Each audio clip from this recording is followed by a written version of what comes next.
Listo, comencemos entonces. Nosotros nos quedamos en la clase anterior en esta lógica de qué les gustaría mirar a los inversionistas en los estados financieros. ¿Sí? Ya estábamos situando el por qué deberíamos utilizar estos conceptos, de qué características deben cumplir los estados financieros para usarlo. Por ejemplo, para medir el margen que tenga la empresa. Entonces nosotros decíamos, mira, la utilidad operacional podría ser una cosa interesante de mirar, pero en términos relativos. Relativos, por ejemplo, a cuántos sean los ingresos que tenga la compañía. Entonces, ¿qué sería considerado la utilidad operacional? Aquí hay que recordar algo del curso anterior, en el fondo. ¿Qué será esto de aquí?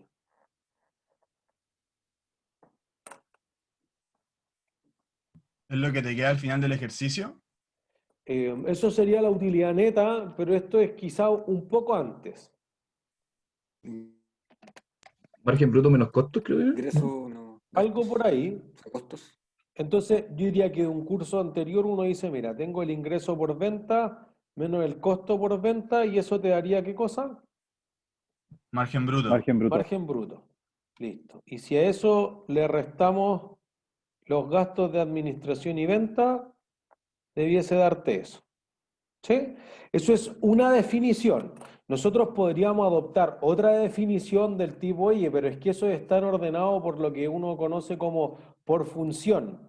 ¿Sí? Los costos están ordenados en el sentido de dónde ocurren esos costos y eventualmente nosotros podríamos haber dicho, oye, mira, hay otras cosas que podrían ser por naturaleza, que era lo que mostrábamos en Entel. Decíamos, oye, por naturaleza tú quizás estás viendo otro tipo de información. Por ejemplo, que esto fuera ingresos menos materias primas, margen primo.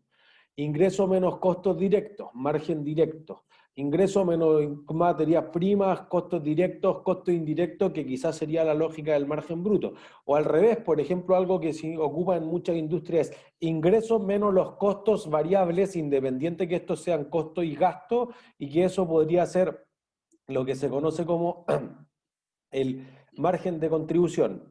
Entonces tú podrías ordenar los costos en otros sentidos que fuesen esencialmente distintos que lo que uno presenta normalmente, pero diría, claro, de un curso anterior uno pensaría en eso. ¿Se entiende? Pero tu problema es qué gastos y qué gastos no. Y aquí diríamos que hay una subjetividad importante, porque en el fondo tú podrías decir algo de este estilo. ¿Los intereses los debería considerar para el cálculo de la utilidad operacional o no? No, porque es solo la operación de la empresa.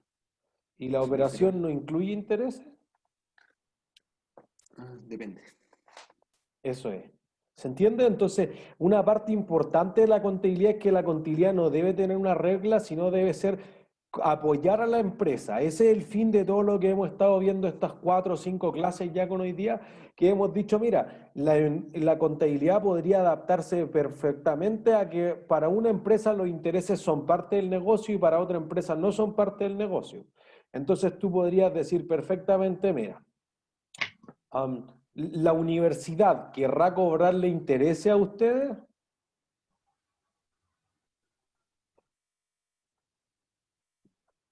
Sí, Sí, si ¿por es qué? que, si es que pagamos como en cuotas, ¿Ah? eso, Por eso. Pero ¿por qué querrá venderle en cuota? para ganar mayor utilidad, o sea, para tener mayor utilidad. No, pues, pero ¿para qué va a querer más utilidad la universidad? Porque ¿quién no quiere más plata? La universidad, pues, la universidad literal Yo, no quiere más plata. mm, O sea, yo creo que lo ¿Usted qué mostramos. sale al lado de margen bruto? Disculpe. Menos gastos de administración y ventas. Esto de Ya. acá debiese ser una línea. O sea, miren, es bueno decir eso y recapitular para que no nos vaya a quedar la duda. A mí me parece que esto es la madre del cordero de la contabilidad. Entonces, miren, se quedó pegado aquí. Entonces voy a decir,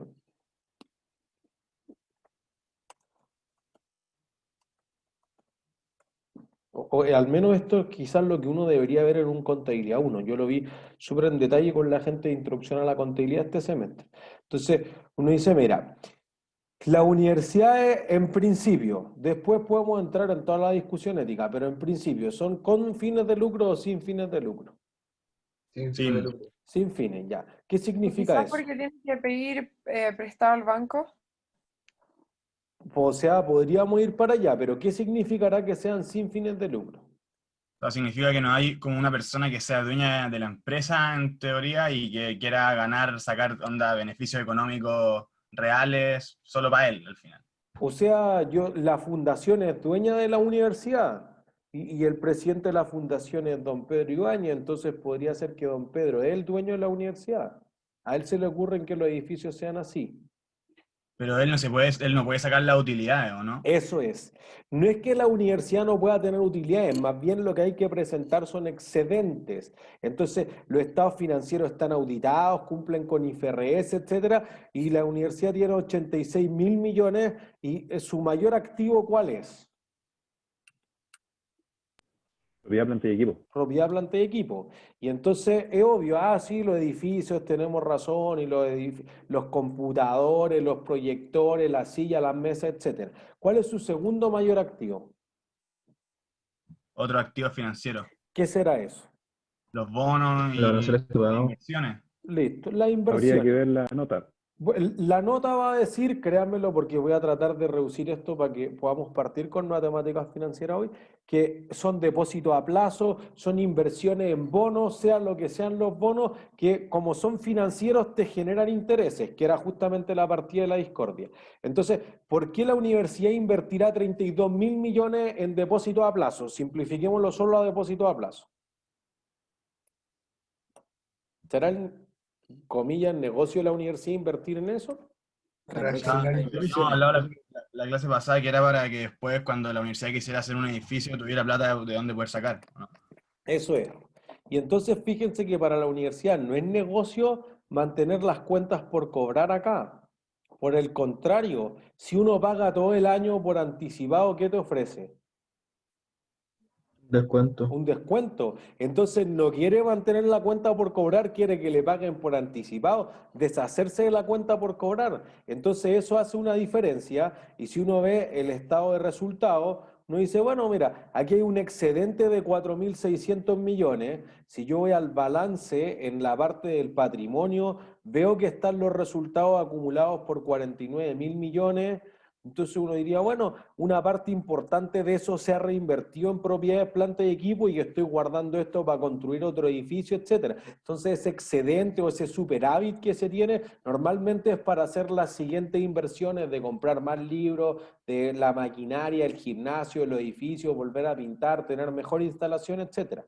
Entonces, en ese sentido uno podría decir, oye, y lo podemos poner en perspectiva, la universidad se gana, comillas, un año 1.100 millones de ingresos de actividad ordinaria, 71.000 millones. Entonces, porcentualmente menos del 2%. Si esto fuera un negocio, ¿el negocio es bueno o malo? Malo. Malo, de plano, ¿sí? Si uno dice, ya, el siguiente año suena algo mejor, son 4.600 de 74.000 millones. Entonces, un poquito más del 6%, digamos el 6,5%. ¿El negocio es bueno o malo? Malo. Empieza a mejorar. No, digamos que ahí ya no es tan obvio que sea malo, pero no es así como un negocio de 30, de 40% de margen. Entonces, digamos, si alguien tiene en tela de juicio que roba poco en el fondo, te roba el 2%, el 6%, pero insisto que, y yo sinceramente creo que no hay nada de eso, que esa plata esté invertida, que claro, alguien puede decir, no, es que estos estados financieros son fraudulentos, etcétera, sí, pero están auditados, eso ya sería otra cosa. La plata está ahí, está invertida, creo que yo lo decía en la clase pasada, pero si tú en realidad pagaras una brutalidad y el edificio se estuviese cayendo a pedazos, sería totalmente distinto. pero al parecer está hecha la inversión con el excedente que sobra y debiese sobrar ese excedente por esas razones, porque en realidad se deben reinvertir, etcétera. Y cualquier préstamo que se haya pedido, que esté incluido aquí en los pasivos financieros, particularmente estos 10.000 millones de acá, es un leasing para construir la facultad en Viña del Mar. Entonces, la sede de Viña del Mar es un leasing con el Banco Santander, eso después si quieren lo leen en detalle en la nota 19, cosa que no tiene nada que ver con la universidad. ¿Se entiende? Entonces, digamos que para responder la pregunta original, en principio, uno no quiere tener o no quiere ganar intereses en la universidad. Entonces, digamos que los intereses no entrarían en la operación, que es como tu giro o tu negocio habitual, pero que el giro tampoco es tan claro. Porque tú podrías decir, mira, Falabella quiere ganar intereses. Sí, Sí. con el Entonces, por banco. eso se amplió este concepto del retail financiero. El CERNAC financiero, porque Falabella, Ripley, París y otras empresas que en el fondo le prestaban plata a los clientes no tenían que cumplir con las mismas regulaciones que los bancos. Entonces quizás le podían cobrar tasas más altas, nadie les ponía límites, etcétera, las personas quedaban sobreendeudadas, etcétera. Entonces podía haber ciertas cosas que se distorsionaran, por eso aparece el CERNAC financiero para cubrir un poco esto y crear algo que nosotros vamos a poner en los ejercicios y todo, que se llama el costo anual equivalente. Y entonces esos intereses que se podrían generar sobre un activo financiero, que serían ingresos, o sobre un pasivo financiero, que serían gastos, espero lo hayan visto en el capítulo, tú podrías hacer una tabla de desarrollo, de amortización de esa deuda y mostrar cuánto corresponde a que estáis pagando el valor del dinero en el tiempo por esos intereses y cuánto es devolución de lo que te prestó originalmente para comprar un televisor, un refrigerador o una lavadora. ¿Sí? Profe, Ajá. ¿qué había colocado antes abajo de utilidad operacional? Que lo borró y justo... Lo voy a repetir. Esto debiese ser el ingreso, pero digamos ingreso de actividad ordinaria, eso es más correcto.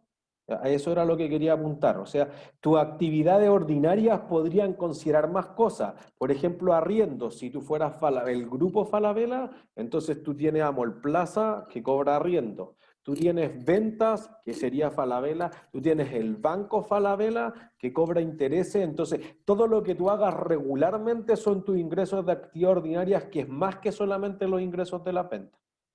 Entonces, a eso le quitaría, si fuese por función, los costos de actividad ordinaria, entonces, o costos de explotación normalmente, y eso te daría el margen bruto. Y a eso le quito los gastos de administración y venta.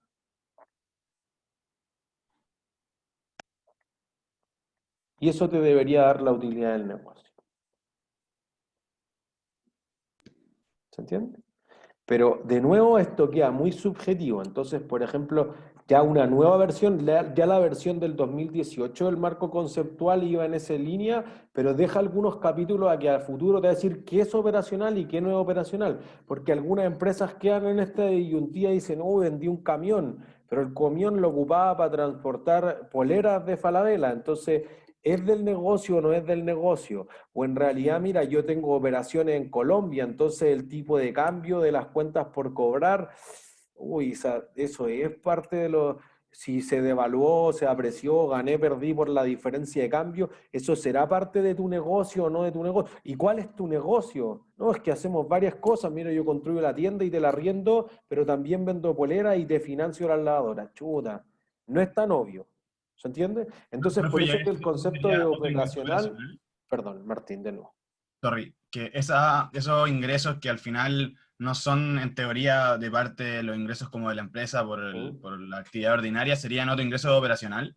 Claro, no operacional normalmente o fuera de explotación se llama, a veces se le llaman extraordinarios, pero no existe ese concepto para IFRS. En el fondo son más bien no recurrentes, lo que tú hagas siempre o lo que sea extraordinario, así como basándonos en lo que debieron haber aprendido en contabilidad 1, si uno pudiera decir, mira, venía un cliente que no me pagó como hace 5 años, yo ya había prendido fuego a esa cuenta por cobrar, no había nada que hacer, y volvió y revivió y me paga, eso es un ingreso de este tipo no recurrente. Tú no esperas operar regularmente considerando que él te va a pagar. ¿Entiendes? Tú esperas al revés, que una parte no te pague y por eso considero la EDI y todo lo que debatimos en la clase 1 y 2. Profe, algo extra. Hoy día el control se puede responder hasta las 11:59. Ujú. Igual Ya. que el otro. Siempre van a ser así, todos los martes hasta el final del día. Ya, gracias. Profe, Ujú. la cuenta, que no sé, me queda como la duda de otros activos operacionales, creo que se llama la cuenta de la U, que tiene 30 y tantos mil millones. Te devuelvo, espera. ¿Otro activo financiero? Ah, eso, otro activo financiero. ¿Cómo la universidad llegó a tener toda esa plata? O sea, primero con el préstamo y ahí fue generando ganancias a través de las inversiones. O no como el excedente que obtiene todos los años, digamos que la última gran construcción que hizo el E y el F ya llevan, o sea, el D y el E, perdón, tienen 4 o 5 años, entonces, y quizá esa inversión fue más pequeña, por ejemplo, que toda la sede de Viña del Mar, entonces, con este excedente de 4.000 o de 5.000 que te queden todos los años, lo voy guardando, y esto es lo que ha tenido, ha guardado, digamos, como colchoncito la vida. Ah, perfecto. O sea que esa es la plata que guarda todos los años al final. Claro, claro, como Ah, no la pueden retirar, tienen que hacer algo, pues entonces claro. no construye edificios por construir nomás. Cuando se necesite, agarro los 32.000 millones y construye otro edificio. Ah, perfecto. Vale. Entonces, es ahí el problema, pues entonces uno dice, mira, ¿qué cosas van en esa línea? Podría ser súper complejo, entonces tú dices, ya, pues, yo quiero ver en realidad si tú eres una sala de venta buena, entonces tú quieres decir, mira, tú eres el Alvi, supermercado Alvi, ¿sí? Yo supongo que todos lo conocen. ¿Dónde creen que queda el Alvi más rentable de todo Chile?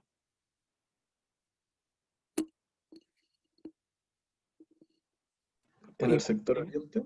¿Dónde? En el sector oriente. ¿En Santiago? No, yo creo que al revés. Donde no existan estas grandes como cadenas que le matarían al alien. Como En se O sea, llama. Quilicura hay uno que se llena yo siempre. diría que el Alvi no es chico. Ojo, pero piensen cuál es el segmento socioeconómico al que apunta el Alvi o qué tipo de cliente es el del Alvi. Según yo es clase media baja. Por ahí debe ir, o sea, como lo que mostramos con IRES, C3, D1 quizás, y en el fondo, ¿cuál es la competencia del Albi? Porque el Jumbo no compite con el Albi. ¿Quién compite con el Albi? A cuenta, eso es supermercado, ¿no? Super Bodega Cuenta, ¿ya quién más? En la cadena El Monsanto. Econo, El Econo, por ejemplo, pero quizás el Econo en un formato más pequeñito, claro. ¿entiendes? Los Montserrat. El Montserrat es probablemente que Santa anda en Isabel, ese quizá. target, quizás algunos Totu, diría que el Santa Isabel va un poco más arriba. ¿Sí? Quizás el Santa Isabel quiere competir con algunos Unimar que son más chicos, quizás con el Líder Express más el Santa Isabel. Entonces el Albi quizás, inclusive si voy hacia el otro lado, quizás compite con el Mayorista 10 y con el Central Mayorista del Líder. Entonces uno dice ya, no es un supermercado para ir a comprar pequeños volúmenes, no es el OK Market, por el contrario, un supermercado que en la conveniencia está en el comprar grandes volúmenes, ¿sí? Tampoco es de jamón serrano, pues volúmenes de arroz, de legumbre, ese tipo de cosas, ¿se entiende? Entonces, uno normalmente pensaría que no debiese ser el sector oriente, y es cierto, no debiese ser, porque tu público vive más en la periferia, digamos. Entonces, no va a vivir en Vitacura o en Las Condes, etcétera. Pero el más rentable es el de Avenida Las Condes con seguridad. Eso me lo dice siempre el negro Asensio, mi amigo. Dice, oye, no, es que acá, por ejemplo, nosotros ponemos en el punto de venta la promo de alto los viernes, el jueves en la noche y ya el viernes en la tarde no queda nada. Chao, pero gente así sacando cajas y cajas de alto. Entonces yo diría, pero tu segmento no es otro, sí, pues, pero es que en realidad el segmento ABC1, si quiere ahorrar y tiene poder para poder, ejemplo, acumular si tengo una muy buena oferta. Entonces, si yo quiero hacer un quiebre de stock, entonces para ver que yo ponga el inventario, dure un día, 2 días y se venda así una cantidad brutal por metro cuadrado, ese día. Entonces quizás tú no quieres medir cuánto es lo que te queda porcentualmente, sino que yo quiero que me quede lo mismo porcentualmente, pero no me demore 2 meses en vender las botellas, me demore un día en vender las botellas. ¿Se entiende? Porque si tú tienes una botillería que está todo el rato llena, hice una inversión brutal en tener todo eso. Y tengo mucha ropa en la tienda, mucha inversión en inventario. Entonces quizás tú quieras hacer menos inversión en inventario. No quiero construir la tienda, quiero arrendar la tienda, algo que vamos a discutir significativamente cuando vayamos a leasing. Porque si yo compro el activo, tú te compraste un avión, Adam Airlines. ¿Cuánto creen que cuesta un avión? Unos buenos miles de millones quizás. ¿Cuánto? No sé si miles de... Bueno, de pesos sí. Pero ¿cuánto en No, dólares? Pongámoslo en dólares. yo creo que unos 3 millones de dólares quizás, no sé. No, muy poco. Muy El poco. motor vale eso. Unos 15 o 20, ¿no? Por ahí, para partir. O sea, y digamos que eso es una avionetita, así una cosa regional nomás. O Santiago La Serena, una cosa así. Entonces, $1.000.000 por pasajero. Voy a subir a 100 millones de dólares. A 300 millones de dólares. Entonces, si tú te compras un activo de 300 millones de dólares, entonces tú vas a tratar de reventarlo. O sea, el día que lo dejo de usar después de haber invertido 300 millones de dólares es cuando ya no dé para más el avión. Y ojalá eso Pero- sea antes que se caiga. Es una cosa importante para las líneas. Dicen, oye, tengo un avión de 15 años, pero funciona. ¿Cuándo lo dejo de usar? Ahí es riesgoso quizás, ¿o no? Por eso, pues, pero te ahorra plata, porque si no tengo que volver a invertir otros 300 millones de dólares. Que independiente de la aerolínea en el mundo, es difícil que, digamos que hay menos aerolíneas exitosas que las aerolíneas desastrosas. Esa es la Profe, pero realidad. no que muchas aerolíneas arriendan los aviones. Por eso lo arriendan, porque tú dices, yo te lo arriendo por 5 años y en 5 años traemos otro nuevo. Pero a alguna aerolínea le sirven los aviones viejos, ¿a cuáles? A las low cost. A los low cost, pues. A Y las he de hecho una- bajo costo, porque la única forma de tener un costo muy barato, o sea, cosas ridículas, Ryanair, 5 euros, 7 euros, si alguien ha viajado en Europa. Entonces, Ryanair dijo, saquemos todos los asientos, que la gente se vaya parada, po, entre Inglaterra, no sé, entre Londres y Dublín, media hora, chao. ¿Para qué la gente se va a sentar? Es tonto. Esto es como un viaje en micro. No hay una diferencia. Entonces dijo, ustedes quieren que si yo puedo meter a 600, yo bajo los precios a la mitad.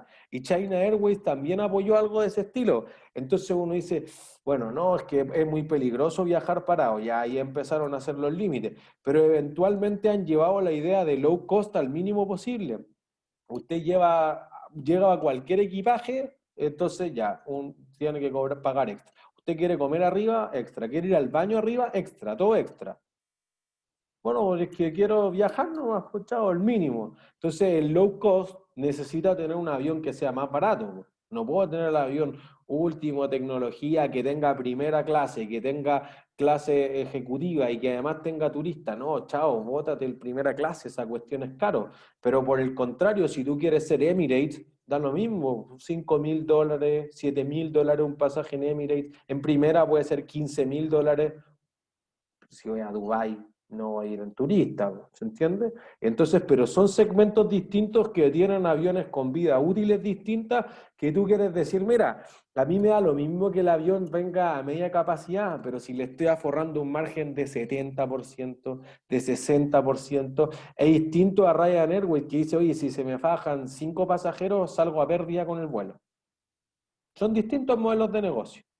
¿Se entiende? Entonces, ¿cómo debería medirse esa rotación? De si tú tienes mucho inventario y yo tengo que decir, mira, el inventario me costó 100 y el costo de venta o en lo que lo vendí, que va a estar al precio, ahí vamos a hacer ciertos ajustes, vamos a decir, oye, bueno, lo vendí por 200 y estuvo 10 días. Ah, ya, pues eso es mejor así lo vendiste por 300, pero estuvo 6 meses.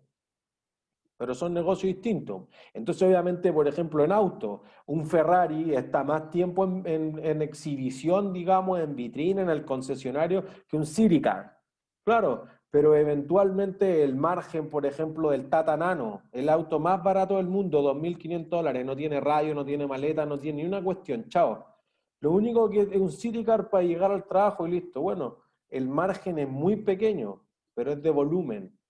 ¿Se entiende? En cambio, obviamente un Ferrari, un Aston Martin, un Bugatti, seguro cosido a mano, 3 millones de euros. Entonces el margen quizás es 50%. Pero de eso vendo una cantidad muy pequeña comparado con que vendo millones de tatas al año. ¿Se entiende? Entonces los inversionistas podrían querer mirar cosas distintas y solamente queremos plantear que podrían haber cosas distintas.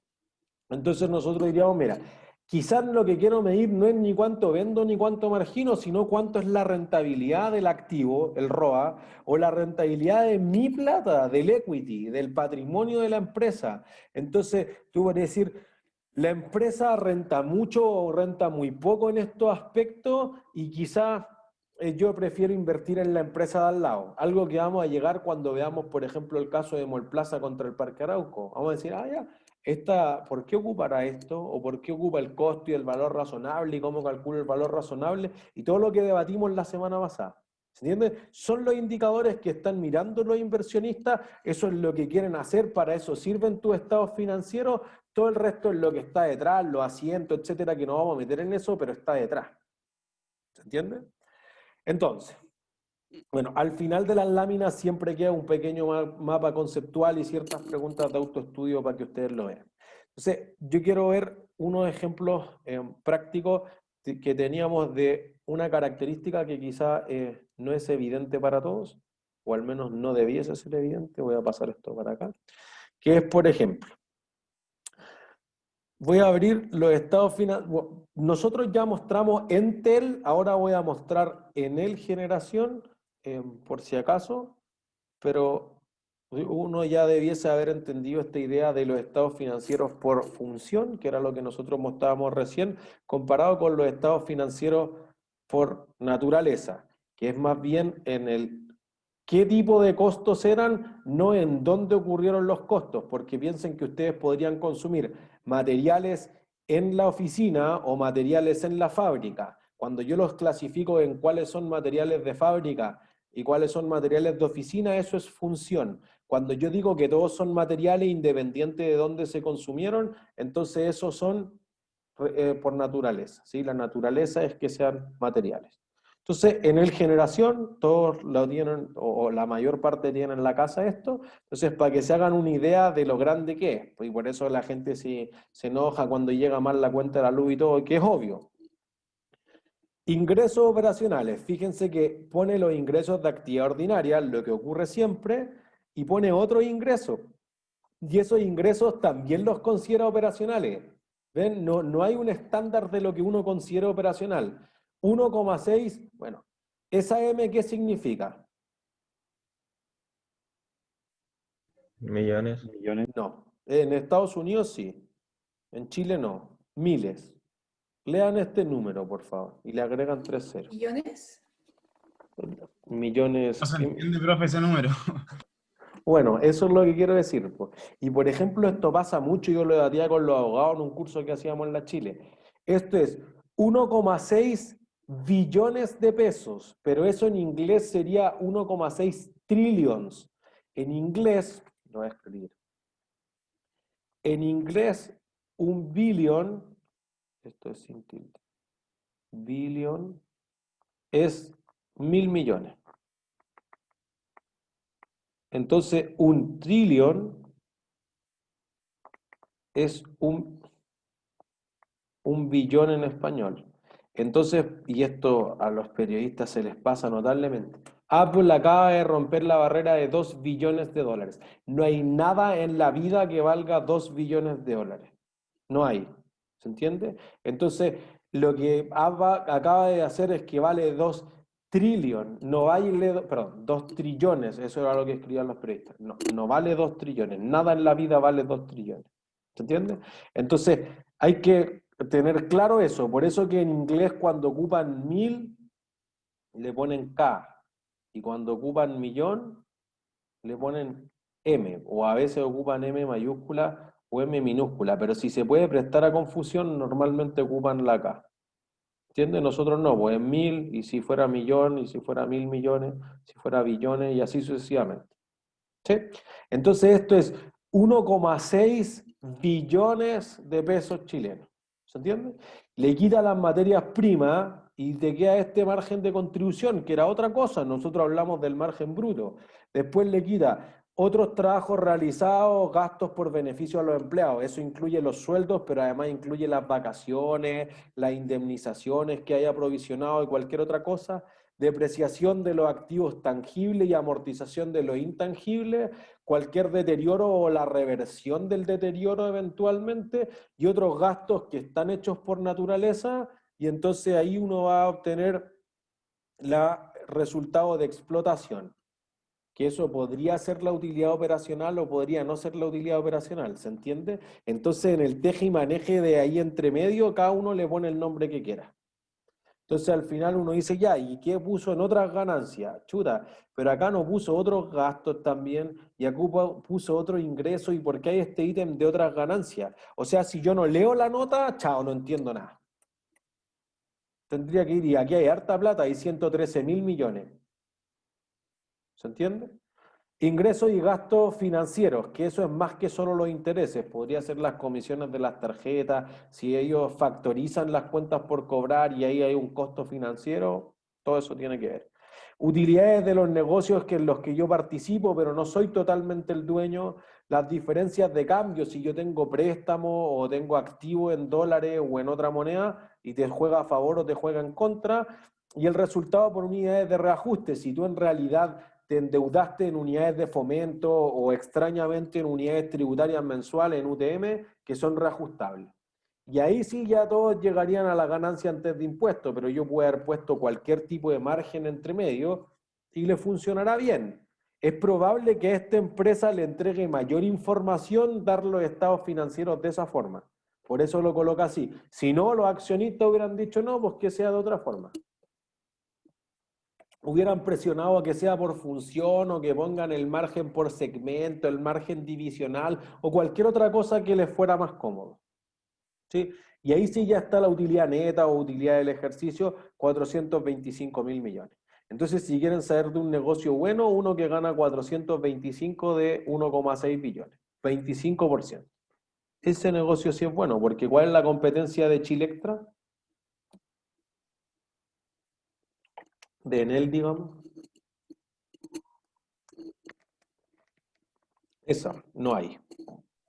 Según yo, no hay, pero en la zona como afuera de Santiago, yo, por ejemplo, vivo en Talagante y creo que es CGE. Sí, sí, en la Compañía General de Electricidad, en el cajón del Maipo también. O sea, si alguien está en el sur, no sé, haciendo la cuarentena con la familia, podría ser Colbún, podría ser Pilmaiquén, Pehuenche, podría ser otra, Pero digamos que donde estén no hay competencia.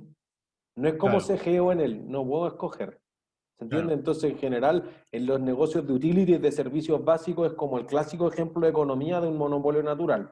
Entonces, claro, el monopolio natural se gana 25%, eso será mucho, poco, es necesario para subsistir. Pero Como al que ahí, final eso es lo mismo que también que agua andina, ¿o no? sí, tal cual. Sí. O aguas del Maipo, o Esval para los que sean de Viña o de Valparaíso, o Esal en la región del Maule, de los ríos, etc. Sí. O sea, como que en todas partes hay un monopolio natural. No se justifica tener dos empresas de agua, ni dos empresas eléctricas, ni dos empresas de gas, ni 2 metros, etc. Pero no se justifica para el Estado o para la gente.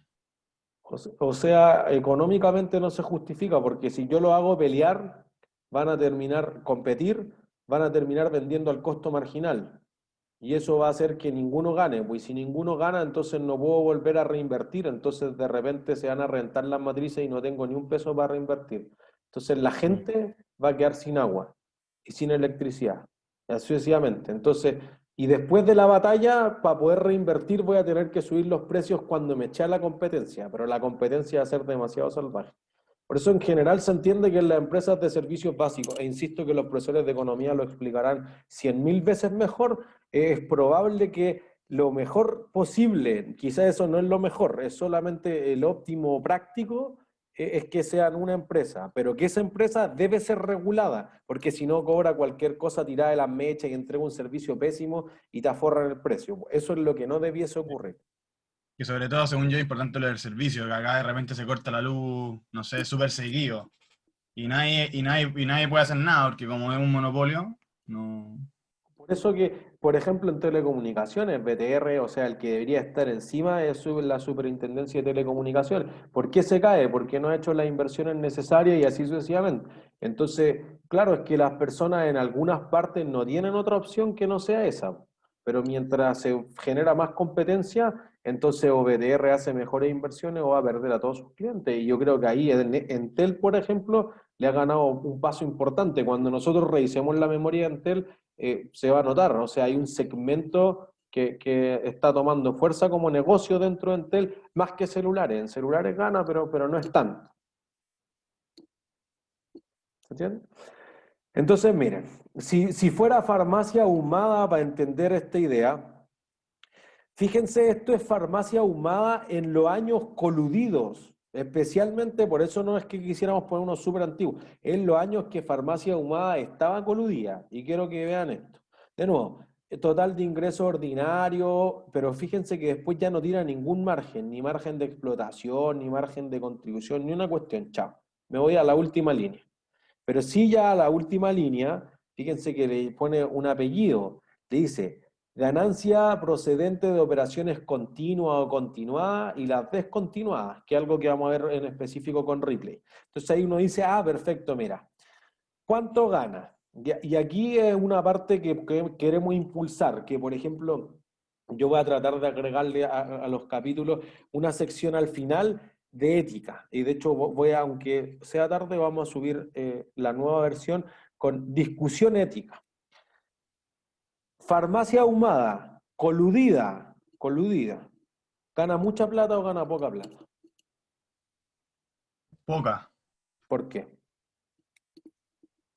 porque, o sea, son 2.424 de 248. Ya, Hay eso que es. comparar eso con el total de ingresos ordinarios. Eso es. O sea, si alguien tiene un emprendimiento y gana 2.400 millones, es obviamente una brutalidad de plata. Si no queremos decir que 2.400 millones no sea mucha plata. Pero si uno lo compara con esto, entonces se está ganando el 1%. Pero, profe, ¿eso es todas las farmacias ahumadas? ¿Sí? Esto es todas las farmacias. Digo, no es tanto al final. Acá, este es buen año. Digamos que este fue mal año, ya. Este es otro año distinto, ya. 1,5%. ¿Sí? ¿Ustedes harían un negocio en el cual se van a ganar un 1% de utilidad? No. ¿Bien? O sea, Entonces, depende cuánto sea la ganancia al final. Si es mucha, quizá valdría la pena. no, porque si es mucha me voy a otro que proporcionalmente me gane el 4 o el 5 o el 25. O sea, mira, si hay alguien que le mete la mano al bolsillo a la gente, quizás no es tanto farmacia humana, en él gana 25. O por el contrario, si uno quiere pensar una política pública y lo piensa al revés, dice esto, mira, dice, oye, primero de estallido social, ¿quién salió más damnificado, en él o las farmacias? Farmacia. La farmacia, quemaron Líder. muchas más farmacias. Bueno, el líder quizá, pero uno dice, oye, pero si yo, mira, si ya yo pierdo plata, ya yo gano 0, cambiemos esto a 0, ¿en cuánto bajó el precio de los fármacos?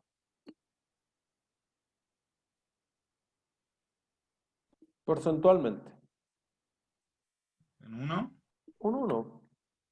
Eso es todo lo que baja. Aquí el que se lleva la plata de la farmacia, ¿quién es? ¿La farmacéutica? Eso es. ¿No? Fíjense aquí, miren. Materias primas. Ahí se va la plata. O sea, el 65, el 70% de todos los ingresos se van en materias primas y consumibles, que es el costo de los fármacos. Entonces, por eso que uno ve cada vez que de los metros cuadrados totales, incluyendo la bodega que está como detrás del mostrador, cada vez son menos dedicados a remedios y más dedicados a energética, a chocolate, a suplementos alimenticios, a pañales, donde hay más margen que te permiten pagar el arriendo. Entonces, la empresa es Bayer, es Merck, es Pfizer, son laboratorios, no sé, es Sanofi en Francia, están lejos y en realidad el con el que se indigna la gente es con la farmacia. Y quizá, y esto se puede comparar, por ejemplo, para Walgreens en Estados Unidos. Walgreens tampoco tiene un margen así de 20%. pero Pfizer algunos años tiene un margen de 40%. O sea, si yo quiero bajar realmente los precios de los fármacos, entonces debo apretar acá, pues entonces el regulador quizás se ha ido en mala contra el actor equivocado. ¿Se Pero fue entiende? una pregunta. Ujú, Bruno. Y en ese caso, las farmacias populares, ¿cómo pueden vender más barato? Tienen un volumen, porque las farmacias muchas veces si compran en el extranjero, como Chile es muy chiquitito, tú eres Bayer, no le vendo a Chile. No, ¿por qué no? No, porque mira, él me va a comprar 100 remedios para no sé qué cosa, 20. ¿Cómo te envío un contenedor por 100? No se justifica.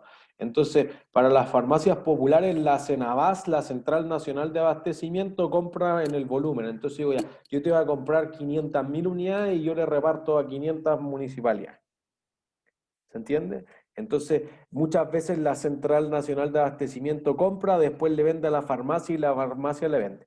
En todo caso, esta es la situación solamente de farmacia ahumada. Puede ser que la situación de Salcobrán sea distinta, que particularmente la de Cruz Verde sea algo mejor, porque Cruz Verde tiene una parte que compraba, etcétera. Pero, por ejemplo, a mí me pasaba el año pasado en los cursos ejecutivos, teníamos un estudiante que ella tenía una farmacia chiquitita, no era una cadena, nada, era una farmacia no popular como las de las municipalidades, pero decía, oye, mira, ¿cuánto creen ustedes que tiene que vender como mínimo una farmacia para no perder plata? Mensualmente, en plata. Una farmacia chiquitita, no sé, pues imagínense 100 metros cuadrados menos. 50 millones, quizás, menos, por ahí. O, digamos un poco menos, pero ella decía, mira, si yo vendo 10 millones, pierdo como 1 millón. Y eso era lo que le pasaba así hace 24 meses, por eso ella era químico farmacéutica, se dedicó a eso, no entendía las finanzas, por eso fue a este curso que era finanzas para no financieros. Pero en el fondo decía, pero yo, y eso que yo no puedo competir con lo que hace Farmacia Humana, etcétera, y le decía, oye, pero mira, si no es tan distinto, o sea, el margen es súper pequeño, no hay mucho espacio. Entonces, es cierto que a esas farmacias les cuesta súper harto sobrevivir. Entonces, si uno ve la farmacia del doctor Simi, se achicaba mucho, entonces ahorro en arriendo, por ejemplo. Eso podría ser algo significativo. ¿Se entiende? Entonces, si en realidad uno quisiera apretar, apretemos a Pfizer, a Merck, a grandes laboratorios, y ahí le digo, oye, mira, tu margen es 40 y es grosero, porque es la salud, no se puede negociar con esto. Entonces, bájate 30% el margen y eso ya baja los fármacos drásticamente. Y todavía te queda un 10% de margen que es súper bueno. El tema, profe, es que Chile es un país tan pequeño que no presiona a nadie. No por eso, pero podría ser que, por ejemplo, la OMS trate de regular eso, etcétera. Obviamente hay intereses comprometidos para todos los países, algo más de difícil aliento, pero dentro de lo que uno puede ver, decimos, mira, estos son los estados financieros coludidos. O sea que, y esto creo que lo preguntamos alguna vez en una tarea en contabilidad 2, si las empresas no se coluden, ¿cómo son sus utilidades? Peores. O sea, podrían perder plata si no se coluden. Que en el fondo no es que nunca vamos a justificar una colusión, solamente queremos ver que hay un desafío financiero aquí. Bueno, es que si no se coluden van a terminar perdiendo plata y no sé, pues si los fondos de pensiones hubieran invertido plata en acciones de Farmacia Humana o defraudo a las personas que tienen una necesidad inminente, preocupante de tener remedio, o los dejo sin pensiones, pero por alguna parte hace agua, ¿no? Pues que vamos contra los laboratorios. Ahí quizá hay otro flanco problema para los reguladores de las políticas públicas. ¿Se entiende? Entonces, presenta por naturaleza, que es lo que nosotros queríamos ver. Y por ejemplo, estaba este ítem de operaciones continuadas y descontinuadas. Entonces tú podrías decir, ¿pero qué será eso? Bueno, cuando una empresa se retira de un negocio, aquí tenemos Ripley 2015. Imagínense Ripley, una empresa que en ese momento tenía casi 2,3 billones de pesos en activo. Tenía esto, ingresos de 1,5 billones en activos, presenta por función, por eso tiene el costo de las ventas, pero fíjense que actividad ordinaria es más que venta. Entonces aquí ya a la chilena, como que un concepto lo cambié, el otro no lo cambié y que hay una cosa así al Loti Jaime. Pero arriba dice, por si acaso, estado de resultados por función, dónde ocurrieron los costos, no en qué categorías de costos están.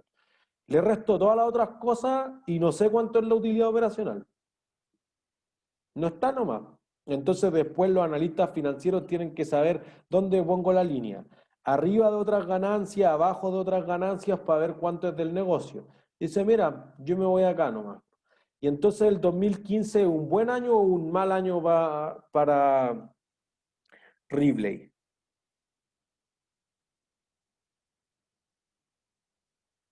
¿Qué creen ustedes? El de más abajo, profe, el que dice 45. No sé, pues eso es lo que ustedes tienen que ver.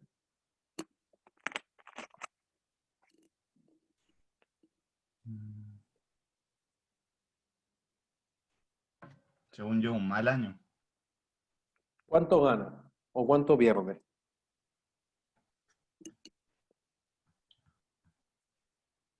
O sea, miren, hagamos algo mejor. Pues pongamos aquí 2016 y digamos que la empresa gana 20.000 millones.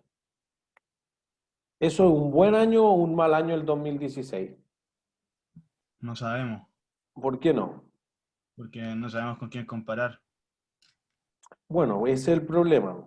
Acuérdense que hay una característica de comparabilidad que uno siempre quiere saber, oye ya, pero ¿cómo me fue contra el promedio del curso? ¿O cuánto saca la competencia? ¿O cuánto sacó mi amigo? Bueno, aquí es lo mismo, ¿cuánto ganamos el año pasado? ¿O cuánto ganó Falabella? ¿O cuánto ganó París? ¿O cuánto ganó ITE? ¿O Tricot? ¿O ABCDIN? Anda a saber tú. Entonces tú dices, bueno, mira, lo que pasa es que el año anterior tenemos esta información, nos ganamos en operaciones continuadas 45.000 millones, perdimos 90.000 millones en operaciones descontinuadas y eso nos dejó una ganancia o pérdida del ejercicio o neta o después de impuestos de menos 45.000 millones. Acuérdense que el paréntesis significa negativo. Entonces, lo que uno dice, gané 20, ¿eso es bueno o eso es malo? O sea, en comparación al año anterior que perdieron, encuentro que es bueno. Bueno, pero es que quizás lo que hay que saber es qué significa estos 90.000 millones que están en la nota 36. Una operación descontinuada es una operación, digamos, relevante, digamos, un negocio o una sección geográfica de la empresa que ya no va a operar más en el futuro. Entonces tú dices, por ejemplo, miren, me voy a devolver al balance. En el estado de situación, la empresa declara que hay activos no corrientes, o sea, de largo plazo, que están disponibles para venderlos y que son operaciones descontinuadas, 53.000 millones. Si uno fuese a la nota, el directorio va a decir, mira, fuimos a probar a Colombia, nos fue como el forro, nos retiramos, chao, no sirve, era un desastre. Le pasó lo mismo a la Polar, ¿se entiende? Y eso lo ven en la ayudantía 1, de hecho. Entonces uno dice, perfecto, entonces los pasivos que estén asociados a esos activos, que fíjense, no era activos o pasivos que decían no corrientes, o sea, de largo plazo, pero que han sido clasificados como activos corrientes. Entonces, en el fondo, tú te compraste una casa en la que ibas a vivir toda tu vida, pero tuviste un accidente y tuviste que venderla, eso es más o menos. Es un activo que tú esperabas ocupar en el largo plazo, pero que por alguna razón ahora pasa a ser de corto plazo. ¿Entiendes? Entonces, lo que uno dice ahí es perfecto. Esa operación descontinuada te reportaba 90.000 millones. Voy a vender todo el negocio en Colombia. Los inventarios, las cuentas por cobrar, las cuentas por pagar, finiquito a todos los trabajadores, listo. ¿Cuánto va a ser la utilidad que me va a reportar Ripley Colombia el siguiente año?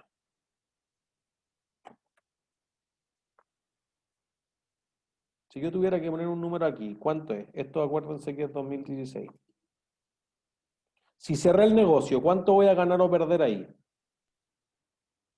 ¿Cero? Cero. Listo.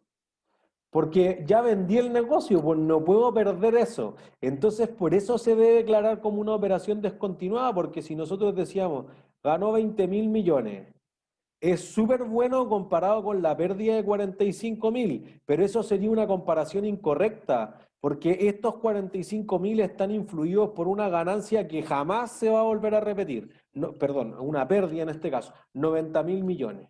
¿Se entiende? Podría ocurrir al revés, podría que sea una ganancia, porque en el fondo hay dos razones para vender un negocio. ¿Qué dos razones habrá para vender un negocio? Por un punto premio cada una. Una que Uno está no en la puede quiebra. Esperar. Necesidad. No, habría que clarificarlo. No es que esté en ¿Por la quiebra tener ni por liquidez necesidad. o no? Pero ¿por qué querría tener liquidez? ¿Por quebrar, profe, también? No, ¿En quiebra? ¿por quebrar? ¿No? Porque, mire, yo le digo, mira, mi negocio es un asco, quebró, es una basura, ¿quieren comprármelo? ¿Ven? Nadie vende Puede el ser, negocio. pero profe, no puede ser eso como para declararlo después en quiebra y que lo compre otra empresa y así puede evadir un poco de impuestos. No diría evadir, ojo, evadir es la forma ilegal, eludir es la forma legal. Podría ser, pero quizá eso es un área tributaria mucho más compleja. De nuevo, voy a silenciarlo a todos y ocupen la mano mejor, porque no es ninguna de las que han dicho hasta el momento. Catalina. Que si no me genera ganancia en ningún sentido, ni al arrendarlo, ni al ocuparlo, como lo que me quieras venderlo. Pero esa no es una razón económica, o dígame una razón comercial de por qué hacerlo. Diga la pregunta de nuevo. ¿Por qué vendería un negocio? Benjamín. Por no poder pagar las deudas a proveedores. No, porque ahí lo llevo a la quiebra nomás. No tiene que haber no es nada contable, algo más simple. Imagínense que ustedes tienen un negocio, o ustedes viven en su casa, piénsenlo así, ¿no? ¿Por qué venderían su casa? Ya no me sirve. No, no es tanto de ese estilo. Bruno. Quizás tiene que ver porque quizás yo sé que el valor de lo que voy a vender va a bajar, entonces prefiero venderlo ahora por el precio que tiene. ¿Porque te ofrecieron un buen precio?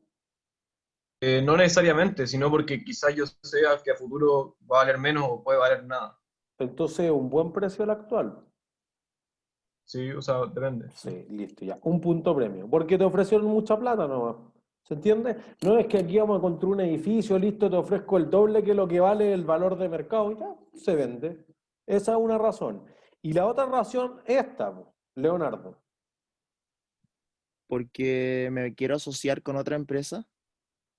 Pero si me quiero asociar, no la vendo. Me fusiono. Ah. Mara. Puede ser porque estoy como buscando hacer otra cosa. Como que Pero ¿por podría qué ser quiere una hacer otra oportunidad cosa? para pero es que podría ser una oportunidad para la empresa que, no sé, que otra persona lo tome y yo hago una cosa totalmente distinta. ¿Pero Tal por vez qué? tenía porque ya no me interesa. Tal vez antes tenía una universidad y ahora quiero tener una empresa de auto. Entonces la vendo, aunque no esté mala, a alguien que quiera y yo me voy por la empresa del auto. Ya, es cierto, puede cambiar el interés. Me convenciste. Un punto premio. Pero no era la razón, así que todavía hay otro punto dando vuelta. Yo Martín. creo que yo Porque creo me quiero que cambiar a algo mejor. Martín, porque estamos ocupando las manos, perdón. Voy a Porque seguir. me quiero cambiar a algo mejor. Porque quizás quiero ayudar a otra empresa, no sé, por ejemplo, vi el caso de como una persona que era inversora de Cross, de la cerveza Cross, y el gallo, no sé, cachó que ya la Cross estaba muy avanzado y que ya podía verse por sus propias ramas, o sea, tranquilo, y el gallo decidió invertir, por ejemplo, en el bar de Cross, quizás por desafío, un nuevo desafío, y porque ya no le interesaba y quería cambiarse a algo mejor. Pero ¿y qué hizo con su inversión? La vendió. ¿A quién? A Concha y Toro. ¿Y Conchitoro le pagó bien? Parece que sí. Sí, Eso o sea, responde a la primera razón. Si te pagan mal, no la vendo. O si te pagan mal, la vendo por la razón que le pasa a Ripley. Piensen por qué Ripley se habrá querido retirar de Colombia. Igual que la Polar.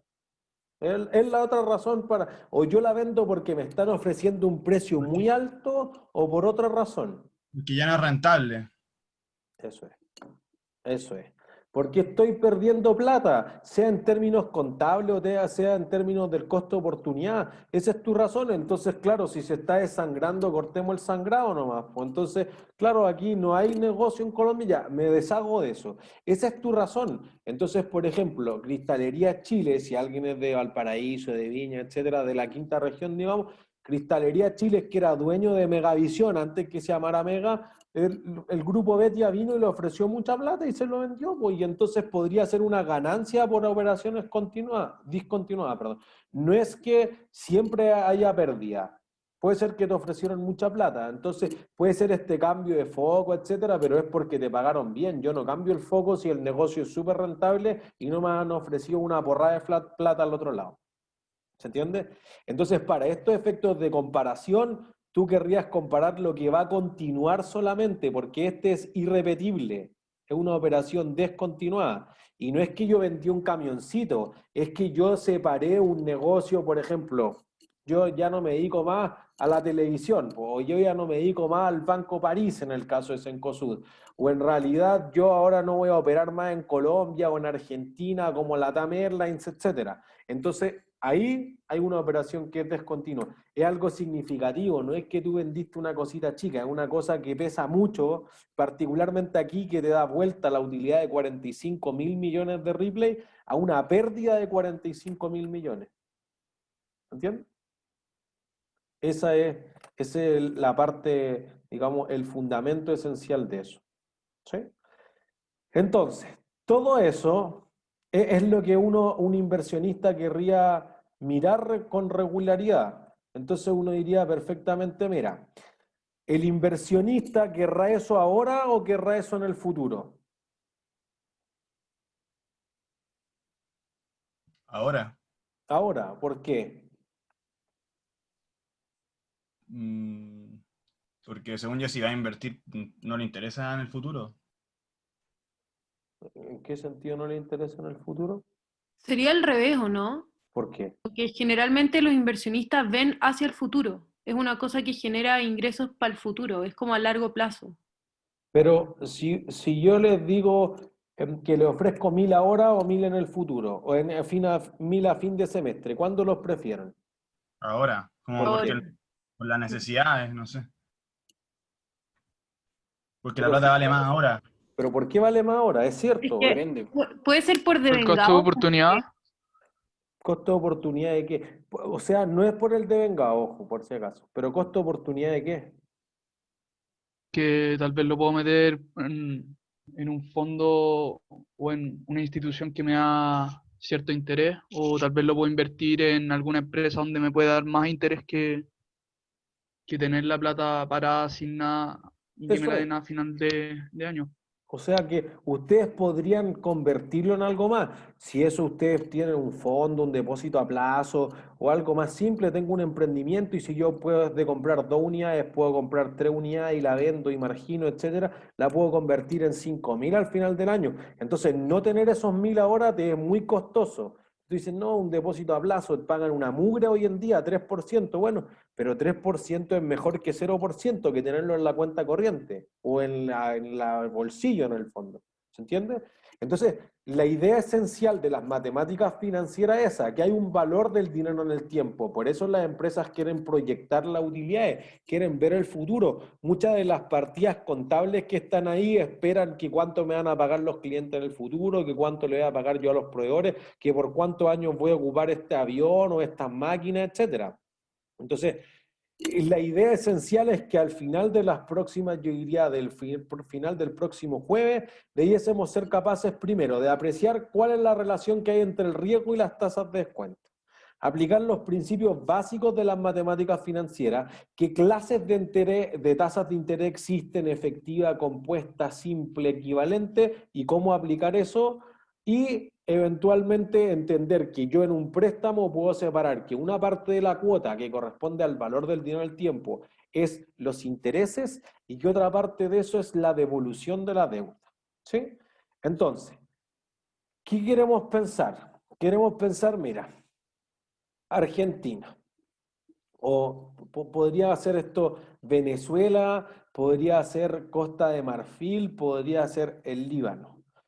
Todos los países que nombro son incapaces de pagar su deuda ahora ya.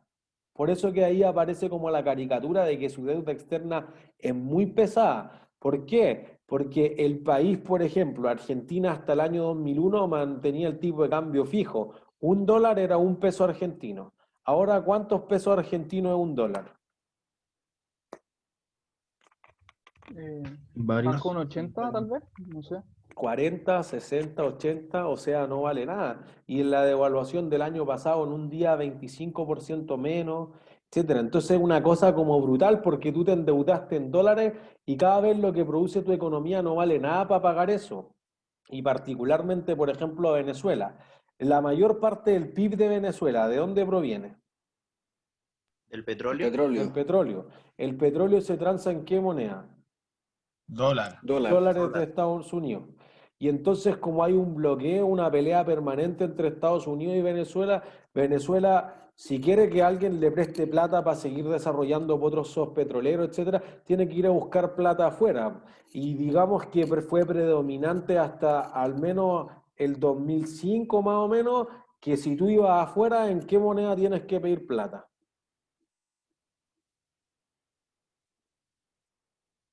En dólares. Dólares estadounidenses, no francos suizos, que será una supermoneda, no libras esterlinas, no yenes japoneses, no yuanes, no euro, que el euro sí empezó a introducirse mucho más después del 2000, pero Chile, por ejemplo, recién empezó a endeudarse en euro a finales del 2010, 2013. Entonces, uno diría, bueno, dólares.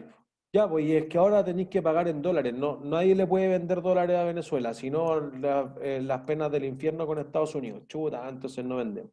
Y Argentina no, Argentina tampoco. Entonces, ¿te cuesta conseguir eso? Pues entonces tú dices, ya, es que te prometo que no te puedo pagar ahora, ¿no? Porque tenemos el desastre en el país.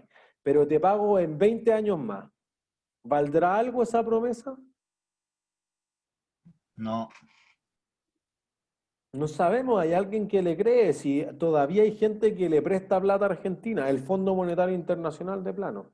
Lo mismo que Grecia o que podría ser Egipto, países que han tenido deudas muy complicadas de pagar, Chipre, Turquía, por ejemplo. Entonces tú podrías decir, oye, mira, hay un valor que yo asigno eso. Entonces si Argentina me promete pagar 800.000 millones de dólares en 20 años, capaz que le presto 100.000 millones hoy en día. Piensen que la deuda argentina bordea los 150.000 millones de dólares. Entonces uno dice, pero bueno, eso implica que voy a tener que pagar intereses de 10, de 20, de 30, de 40%. Y que Argentina, para poder pagar esa deuda, ¿qué tendrá que imprimir? Plata, Plata. Claro. Y imprimir mucha plata, ¿qué genera? inflación. Inflación. Inflación. Entonces, eso produce que en realidad tú digas, ya, pero mira, me voy a pagar peso argentino, ¿no? Esa cuestión es cualquier cosa. O Venezuela, 1.700.000% de inflación en el año 2017. No, pues esa cuestión no vale nada, me dais bolívares, no. Tenéis que pagarme en dólares. No, es que nadie me quiere vender dólares. Entonces, chao, no se puede, ¿no? ¿Se entiende? Pero espérate, si yo me voy a recuperar, porque mira, nosotros en realidad, YPF, también negocio petrolero, igual nosotros exportamos petróleo y alguien, quiera o no quiera, me va a tener que pagar en dólares. Entonces igual tenemos un mercado más reducido, bueno, pero le va a costar más. Entonces si le va a costar más pagarte, es más riesgoso. Y ese más riesgoso quizás vale algo. ¿Se entiende? Eso es una de las semillas de dudas que queremos sembrar. Eso Y es la como lo otra, que hacen los leasing, ¿no? perdón, de nuevo, Martín. Eso es como lo que hacen los leasing, ¿En qué sentido? que prestan plata a gente que es riesgosa. No diría que las empresas de leasing hacen eso. Diría que quizás las cajas de compensación, por ejemplo, quizás prestan plata a gente que es más riesgosa, por eso que ellos solo pueden prestar una tasa promedio, no pueden discriminar a los clientes. Diría que las casas comerciales con seguridad le prestan a gente que es más riesgosa, eventualmente. ¿Sí? Entonces, lo otro que uno puede aplicar las matemáticas financieras es, por ejemplo, cuánto necesito tener en la AFP. Entonces, imagínense, y con esto cerramos la clase. Si tú tuvieras 100 millones de pesos hoy día y te tocara jubilarte, ¿cuánto creen que les darían de pensión mensual?